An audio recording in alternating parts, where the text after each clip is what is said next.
Hey, i den her video der vil jeg forklare lidt om bilteknik. Til din køreprøve vil du få 2-3 spørgsmål. Hvis du ikke kan svare på dem, er du nærmest stumpet på forhånd og kommer ikke ud at køre. Du kan også læse mere om det inde på min hjemmeside trafikpladsen.dk.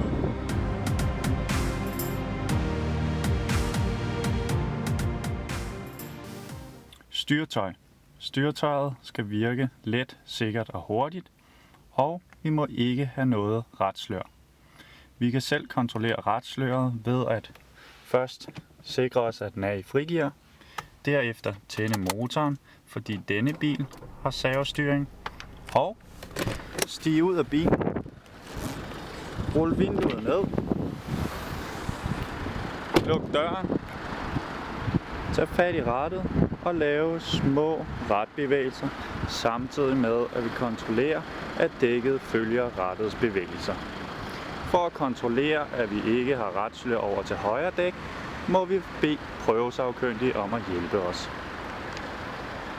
Slidbanemønster. Slidbanemønster skal vi have minimum 1,6 mm i hovedmønstret. For at kontrollere, om der er nok, skal vi ude på sidens dæk finde en lille markering. Det kunne være den her TWI. Det kunne også være en lille pil. Det sidder i hvert fald 5-6 steder rundt på dækket. Så går vi ind i hovedmønstret, finder den her lille forhøjning og kontrollerer, at den er lavere end hovedmønstret. Nogle dæk kan være retningsbestemte. Hvis dækket er retningsbestemt, skal det være monteret i rigtig omløbsretning. På siden af dækket vil der stå en lille pil, hvis det er retningsbestemt. Dæk og felt skal passe sammen og være ubeskadet. Vi skal have samme type dæk på alle 4 hjul, som for eksempel vinterdæk. Vi kan også have pigdæk. Pigdæk må vi kun have på fra 1. november til 15. april. Dæktrykket det skal være korrekt. Vi kan finde mere om dæktryk i vores manual. Kontrol af støddæmper. For at kontrollere støddæmperen skal vi gå hen til et af hjulene. Vi skal trykke hårdt ned på den og se, at bilen falder i ro med det samme. Vi skal have en støddæmper ud for hver hjul, så 4 støddæmpere. Driftbremsen. Driftbremsen skal virke på bilens alle 4 hjul. Den skal være hurtig, sikkert og virksomt. Og det første vi kontrollerer, det er om overfladen har en riflet overflade, så foden ikke glider. Kontrol af vakuumforstærkeren. Vakuumforstærkeren kontrollerer du ved at trykke 3-4 gange på pedalen. Du skal mærke, at den bliver hårdere. Når den er helt hård, holder du trykket, starter motoren, og nu skal pedalen synke. Vi kan også kontrollere, om bremsesystemet er tæt. Det gøres med tændt motor, og træder hårdt på bremsen, så hårdt man kan. Nu skal bremsen føles fast og hård, så vi holder trykket i 30 sekunder. Og bremsen må ikke være trådt helt i bund. For at kunne mærke, om der er forskel, kan man træde på koblingen og mærke, om der er forskel mellem kobling og bremse. Hvis bremsen tilfældigvis kan trædes helt i bund, så er bilen ikke lovlig længere, og man må ikke køre. Så går vi over til parkeringsbremsen. Parkeringsbremsen skal være mekanisk, skal virke på minimum 2 hjul og kunne holde bilen på en hældning. Du kan også blive spurgt om lygter, reflekser og horn. For at du kan kontrollere noget med lyset, skal vi jo først tænde for det. Herude på venstre håndtag har vi nogle funktioner. Lige nu står den på off. Hvis vi drejer den en gang, nu har vi kun positionslys på. Og på den næste har vi nærlys, baglygter og nummerpladebelysning. Vi kontrollerer lige, at vi ikke er kommet til at tænde for fjernlyset, som vil lyse blå hernede. For at tænde og slukke for fjernlyset, så hiver man håndtaget frem eller væk fra sig selv.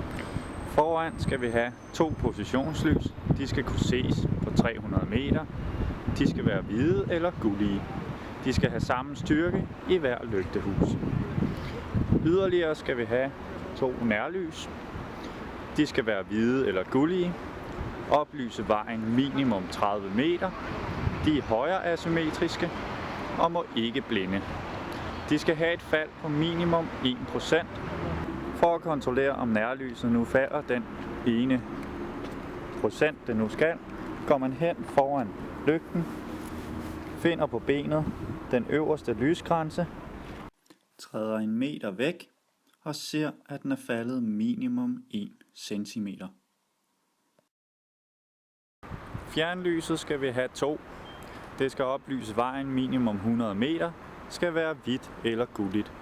For at kunne kontrollere om de virker, bliver vi nødt til at gå hen til kontakten igen, skubbe den væk, kontrollere at den lyser blå derinde, og nu kan vi gå ud og kigge på om fjernlysene virker. Og det gør de. For at kunne kende forskel på de forskellige lys, så har vi herude nærlyset. Den lille bitte pære der lyser heroppe, det er positionslyset. Der er en pære herinde, som er fjernlyset. Det er ikke tændt lige nu. Og den sidste heroppe er et blinklys. Baglygter. Der skal være 2 baglygter. De skal være røde, kunne ses på mindst 300 meters afstand. Bremselys. For at kontrollere bremselys bliver vi nødt til at få hjælp af prøvesagkyndige. Så hvis en prøvesagkyndige bremser, så skal vi have 3 bremselys på nyere biler. De skal lyse væsentligt kraftigere end selve baglygterne. Nummerpladebelysning. Nummerpladebelysningen den skal være hvid. Og i det her tilfælde, hvis der er 2 pærer, så skal begge 2 virke. Den skal oplyse nummerpladen, så den kan læses på 20 meters afstand. Der skal være monteret 2 røde reflekser. De skal være godkendte, og de må ikke være trekantede. På denne her bil, der har vi refleksen siddende her. Kontrol af blinklys og havariblink. Havariblinket det tænder vi her, og det skal kunne tænde alle blinklys på samme tid. Nu kan vi gå ud, og nu tager vi en runde rundt om bilen, ser om alle blinklysene virker. De skal blinke 1-2 gange i sekundet. Der skal være 4, og på visse biltyper, hvis ikke man kan se de forreste ude fra siden, skal der også være monteret en på hver side, som jeg har i spejlet her. De skal være gule eller orange og kunne ses i sollys. Hornet skal have en klar og konstant tone. Trykker her. Kontrol af motorrum. For at få åbnet motorrummet, må vi starte med at gå hen til førerens side. Finde håndtaget hernede. Hive i den. Finder det lille håndtag. Hånden ind under. Løfter med den anden hånd. Finder pinden. Sætter op i hullet. Og så sidder motorhjelmen fast. Motorrummet det skal se pænt og rent ud.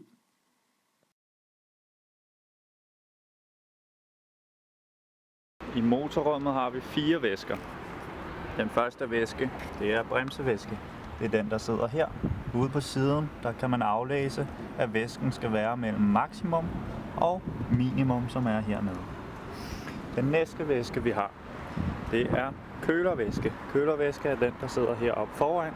Og igen ude på siden, der kan du aflæse imellem maksimum og minimum. Og væsken skal være imellem der. Så har vi motorolie. Hiver pinden op hele vejen. Tør den hele af. Ned i hullet igen. Lad den lige sidde 2 sekunder. Hiv den op og aflæse, at den er mellem minimum og maksimum.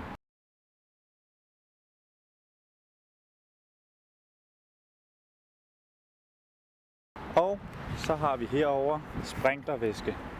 Sprinklervæske kontrollerer du ved at tage det her låg af. Der er et hul på midten, det holder du på, og så tager du den her op. Hvis du har noget med op igennem røret, så er der nok på. Væsken her, det er ikke mellem minimum og maksimum, men nok til køreturen. Du kan også blive spurgt om kontrol af servovæske. Den her bil har ikke servovæske, men i stedet for en elektrisk servomotor. Udstødningen. Udstødningssystemet det skal hænge fast under bilen. Så du må ned, kigge ind under, om den hænger i sine gummistropper. Og så skal du have motoren tændt for at se og høre, at der ikke er unødig røg og støj. Nu er gennemgået alt om bilteknik, og hvis du kan disse ting, kan du roligt være sikker på, at du kommer ud og kører til din prøve.